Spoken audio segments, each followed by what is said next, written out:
It's finally time for the gym. You get to make your favorite pre-workout, head to the gym hyped because it's chest day and you love training chest. You have your headphones on, playing your favorite music, and you have a great workout. This is a great workout. And then you get home, or maybe even just to your car, and you just kind of sit there, wondering why suddenly you feel so lifeless. The work or chores you need to do now feel overwhelmingly daunting. You sit in silence, mindlessly scrolling Instagram, wondering, why am I so depressed? This is most likely caused by a balancing act in your brain involving its double-sided sword, dopamine. The neuromodulator dopamine is a growing topic of discussion in society where everything is designed to trigger its release and addict you, whether it's a device, a product, a site. However, dopamine is most definitely a good thing. It's the primary factor in our motivation, how willing we are to lean into the challenges of the day. In fact, you actually release dopamine when you're training, especially if you enjoy working out. So you're probably wondering, if dopamine is so great and I release it at the gym, then why am I so down bad afterwards, Kenny? Well, the thing is, the training is actually not the only cause of dopamine release during your workout. You have your favorite music blaring in your ears, and between sets, you're texting friends, or you're scrolling through social media. And before you started your workout, you ingested a pre-workout or an energy drink that has ingredients that are direct precursors to dopamine,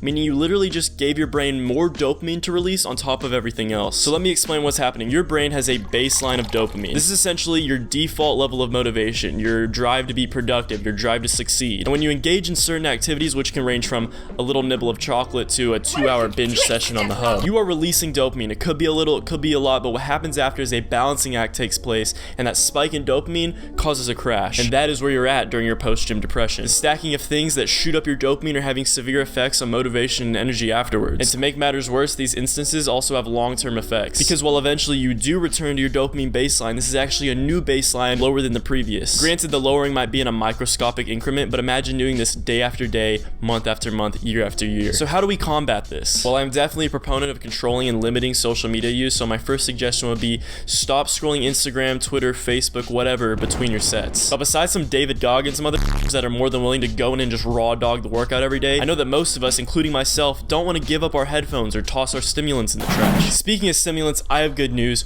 We can still consume caffeine when we train.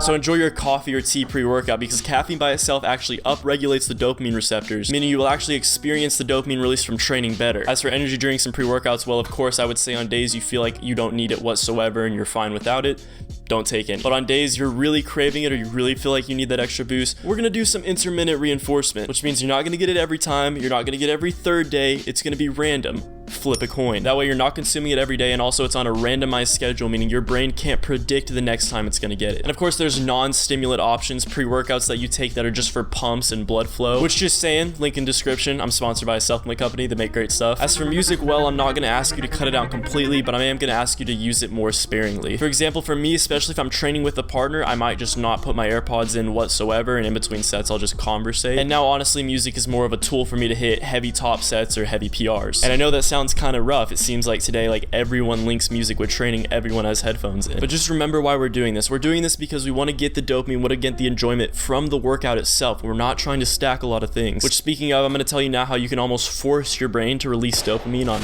anything. So if I take, for example, my Rubik's Cube and I just really focus on it, I just really think about how much I like these pastel colors, I like how smoothly I can turn the sides, eventually I could actually get a small amount of dopamine release from this Rubik's Cube. So I'm asking you to try this kind of mental exercise when you're in the gym next time. Don't think about finishing the workout. Don't think about your goals 6 months from now. Think about, I am doing this exercise and it is directly helping me. It is directly strengthening my body, building muscle, and if you're doing certain exercises, potentially burning fat. It's good for my body. It's good for my brain. It's a great lifestyle choice. You may find that through affirmations like that, you will actually be getting more enjoyment from your training. I want to give a huge shout out to Andrew Huberman's podcast, as well as the book Dopamine Nation, which have opened my eyes and deepened my understanding of dopamine and how it affects my day-to-day life, which I'm now taking the knowledge I'm learning and trying to implement it into my journey of self-improvement, so I recommend you check out both those things. But with that being said, I do think the message of this video about dopamine is important to both gym goers and just people in general. If any of you have anything you want to add to this conversation, as well as experience you'd like to share,